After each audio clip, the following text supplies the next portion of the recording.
యేసుక్రీస్తు వారు ఎందుకు ఈ భూమి మీదకి వచ్చారంటే పాపమును లయం చేయటానికి, పాపమును పెరికివేయటానికి, అపవాది క్రియలన్నీ నాశనం చేయటానికి, సాతాను శక్తిని హతము చేయటానికి, దానికోసము దేవునికి తను తాను యాగముగాను బలిగాను సజీవ యాగముగా అర్పించుకున్నాడు. పిల్లారా, సర్వాంగ హోమముగా అర్పించుకున్నాడు. పాపం లేనివాడని బైబిల్ గ్రంథం సెలవిస్తూ ఉంది. పిల్లారా, ఎందుకు దేవుడు ఇది చేశాడు, ఎందుకు యేసుక్రీస్తు వారు ఇది చేశారంటే దేవునికి మానవాళి పట్ల ఉన్న ప్రేమ, నీ పట్ల నా పట్ల ఉన్నటువంటి ప్రేమ.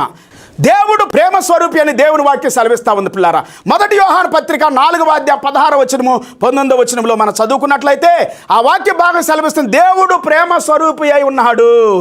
దేవుని స్తోత్రం. మనం దేవునికి ఉన్న ప్రేమను మనం ఎరిగిన వారమై దాన్ని నమ్ముకొని ఉన్నాము. దేవుడు ప్రేమ స్వరూపి అయి ఉన్నాడు. ప్రేమ యందు నిలిచి ఉండేవాడు దేవుని యందు నిలిచి ఉన్నాడు, దేవుడు వాని యందు నిలిచి ఉన్నాడు. ఎవరైతే ప్రేమలో ఉంటారో, ప్రేమ